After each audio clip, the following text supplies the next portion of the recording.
দেখেন শহীদ মারা যাইতেছে, তার শরীর থেকে প্রথম ফোঁটা রক্তটা পড়ার সাথে সাথে রক্তের ফোঁটা পড়তেছে, একদিক দিয়ে তার গুনাহ মাফ, আর একদিক দিয়ে ওই মুহূর্তেই জান্নাতে তার আসনটা তাকে দেখানো হয়।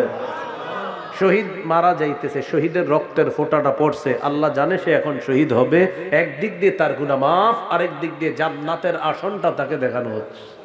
সুবহানাল্লাহ। এক তো মুশরিকরা আমাদের সবচেয়ে বড় শত্রু, দ্বিতীয়ত হলো আবার শুভেচ্ছা জানানো। শুভেচ্ছা জানায়া জানায়া এমন ভাবে শুভেচ্ছা জানাইছেন আর এত আশকারা দিয়ে মাথায় উঠাইছেন, এখন আপনার মাথার উপরে তারা বসে রাজত্ব করতে চাচ্ছে। দোষ তো আমাদেরও আছে, বারবার ভুল করি। অভিভাবক আমরা গ্রহণ করতে ভুল করি, এক তাগুতকে ছাড়ি আরেক তাগুতকে অভিভাবক বানাই। ফলাফল হয় বৃষ্টি থেকে বাঁচার জন্য ঝর্ণার নিচে এসে দাঁড়ানো। সূরা বাকারা 257 নম্বর আয়াত, 3 পারা 2 নম্বর পৃষ্ঠার শুরু আয়াত। আল্লাহ তাআলা বলেন, আল্লাহু ওয়ালিয়ুল্লাযীনা আমানু, যারা ঈমানদার তাদের অভিভাবক হলেন আল্লাহ। বলেন ঈমানদারের অভিভাবক কে? আল্লাহ।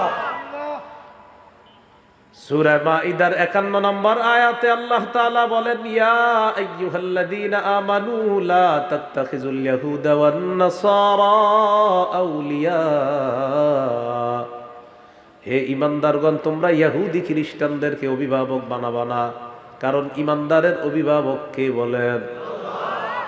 কিন্তু আমরা বারবার ভুল করি, ওই ইহুদি খ্রিস্টানদের পরিচালিত এক তাগুতকে ছাইরা আবার আরেক তাগুতকে ধরি, অথচ তারা তাদের দেশে 47 জন প্রেসিডেন্ট পরিবর্তন করে, একজনকেও নারী বসায় না। আর মুসলমানের উপরে নারী চাপায়া দিয়া, মুসলমানদেরকে গোলামের জিঞ্জির পরায়া দিয়া তারা মুসলমানের উপর রাজত্ব করতে চায়। এই জন্য রাসূলুল্লাহ সাল্লাল্লাহু আলাইহি সাল্লাম বলেন, লা ইউফলিহা কওমুন ওয়াল্লাউ আমরাহুম ইমরাআতান। নবীজি বলেন, ওই জাতি কিছুতেই সফল হবে না যে জাতি তাদের নেতৃত্বে কোনো নারী বসায়া দেয়। যে জাতি তাদের নেতৃত্বে কোনো নারী বসায়া দেয় সেই জাতি কখনো কি হবে না? সফল। ঠিক ঠিক তো এখানে বলেন, পরে তো আবার গিয়ে কামটা এটাই ঘটানো। সবই তো ঠিক, ঠিক না কি বলেন? আমাদের অভিভাবককে এটা না বুঝলে আমাদের ভাগ্যের পরিবর্তন হবে না। আফগানিস্তান বুঝেছে বিষয়টা, বুঝার পর আল্লাহ তাআলাকে অভিভাবক মানার কারণে তাদেরকে আল্লাহ সফলতা দান করছে।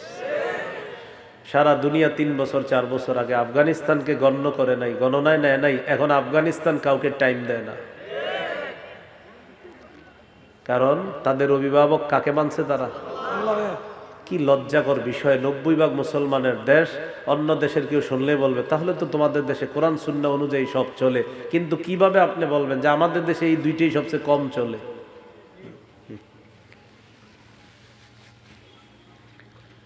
তাহলে নবীজি বললেন, মাল দিয়ে লড়াই করো, জান দিয়ে লড়াই করো, সম্পদ দিয়ে লড়াই করো। মনে থাকবে ইনশাআল্লাহ।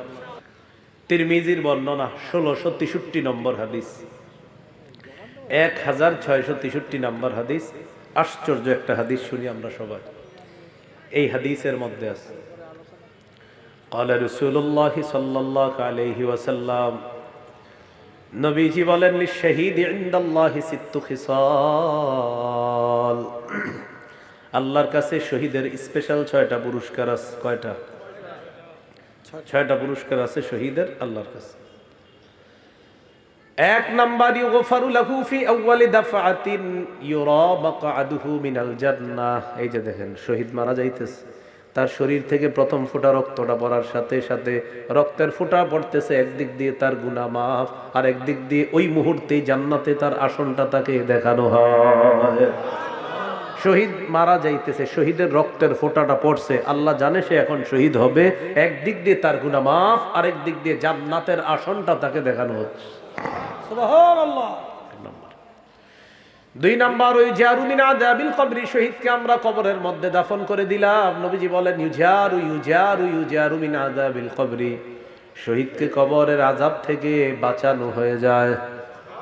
3 নাম্বার, ওয়া ইয়ামানু মিনাল ফাজাইল আকবার, কিয়ামতের ময়দানের বিভীষিকাময় মুহূর্ত, আর জাহান্নামের আযাব থেকে শহীদ নিরাপত্তা লাভ করবে।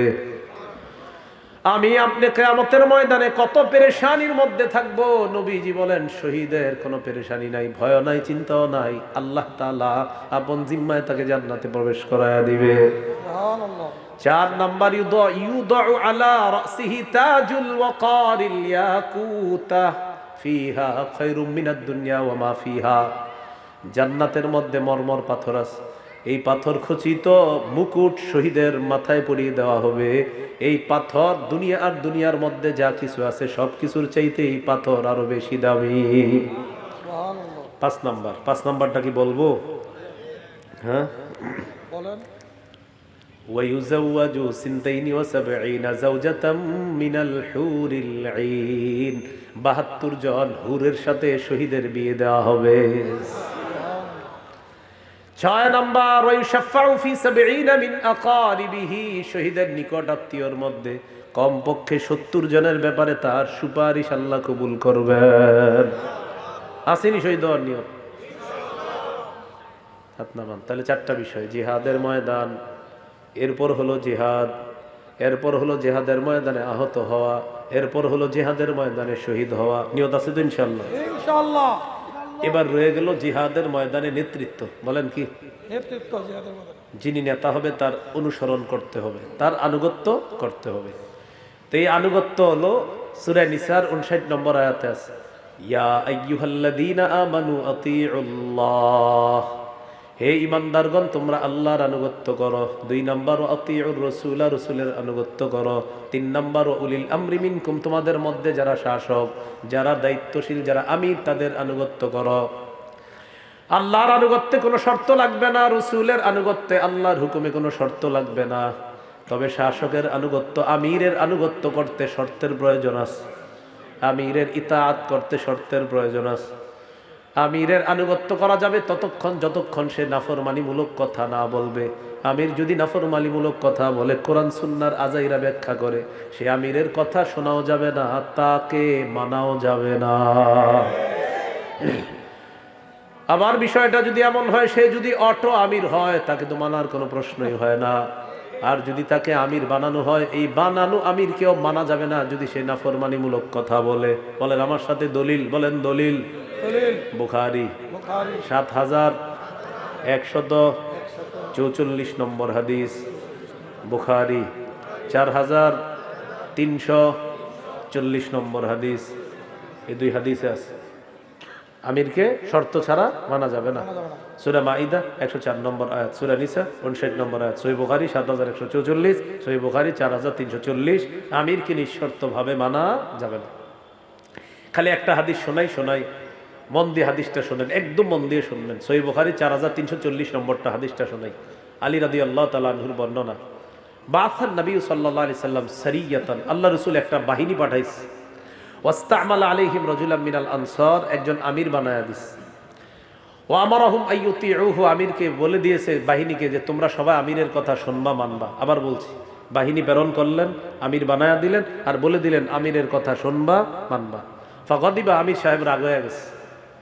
রাগ হওয়ার পর সেনাবাহিনীকে বলতেছে, আলাইসা ক্বাদ আমারাকুম রাসূলুল্লাহ সাল্লাল্লাহু আলাইহি সাল্লাম আন তুতিউনি, আচ্ছা নবী কি বলে নাই তোমরা আমার আনুগত্য করবা? তো সবাই বলতেছে হ্যাঁ নবী তো বলছে। তো যেহেতু নবীজি বলছে, এখন আমি যা যা বলবো সব শুনবা। কয় জি বলেন। তো এবার বলতেছে আমির সাহেব, ইজমাউলি হাতবা, লাকড়ি সংগ্রহ করো। ফাজামাউ, তারা লাকড়ি সংগ্রহ করছে। মন দিয়ে বুঝতেছেন তো প্রিয় ভাইয়েরা? লাকড়ি সংগ্রহ করার পর আমির সাহেব বললেন, আউকিদুহা নার, আগুন লাগায় দাও। ফাউকাদুহা নার, আগুন লাগায় দিস। এবার আমির সাহেব বললেন, উদখুলুহা, তোমরা সবাই আগুনে ঝাঁপ দাও। তো আমির সাহেব বললেন তোমরা লাকড়ি সংগ্রহ করো। তো লাকড়ি সংগ্রহ করলো। এবার বললেন আগুন জ্বালাও, আগুন জ্বালাইস। এবার আমির সাহেব বললেন সবাই আগুনে ঝাঁপ দাও। সবাই কোথাও ঝাঁপ দাও আগুনে। ফাহাম্মু, সাহাবীরা রেডি হয়ে গেছে আগুনে ঝাঁপ দিতে। চিন্তা করেন, কারণ আমিরের কথা মানতে হবে, তাই আগুনে ঝাঁপ দেওয়ার জন্য তৈরি। তো আগুনে ঝাঁপ দেওয়ার আগে এক সাহাবী আরেক সাহাবীরে বলে, এই আসলে ঝাঁপ দিমু? একজন আরেকজন, ফাজাআলা ইউমসিকু বাদুহুম বাদা, একজন আরেকজন এভাবে খোঁচায়, এই আসলে ঝাঁপ দিমু, এই আসলে ঝাঁপ দিমু, এরকম আরেকজন আরেকজনে বলে। কেন? ফারাদনা মিনান নার ইলা রাসূলিল্লাহ, আরে আগুন থেকে বাঁচার জন্য নবীর কাছে আসছে, সেই নবী আগুনে ঝাঁপ দিতে বলবে, এটা আমাদের বিশ্বাস হয় না। এই করতে করতে হাত্তা খমাদাতিন নার, আগুন নিভে গেছে। সুবহানাল্লাহ। সাকানা গদবহু, আমির সাহেবের রাগও ঠান্ডা হয়ে গেছে। আলহামদুলিল্লাহ বলে। শুধু আমাদের হজরত জিটটা নয়, 10 বছরেও ঠান্ডা হইল না। তো এখন আমির সাহেবের রাগ ঠান্ডা, আগুনও নিভে গেছে। আগুন নিভে যাওয়ার পর ঘটনাটা নবীজির কাছে গেছে। যাওয়ার পরে রাসূল সাল্লাল্লাহু আলাইহি সাল্লাম বললেন, সর্বনাশ, তারা যদি আমিরের কথা শুই না আগুনে ঝাঁপ দিত, মা খারাজু মিনহা ইলা ইয়াউমিল কিয়ামা, কিয়ামত পর্যন্ত আগুনই থাকতো, আর বের হতে পারতো না। নবীজি বললেন, ইন্নামাত তাআতু ফিল মারুফ, আমিরের কথা শুধু ন্যায়সঙ্গত কথা শুনবা।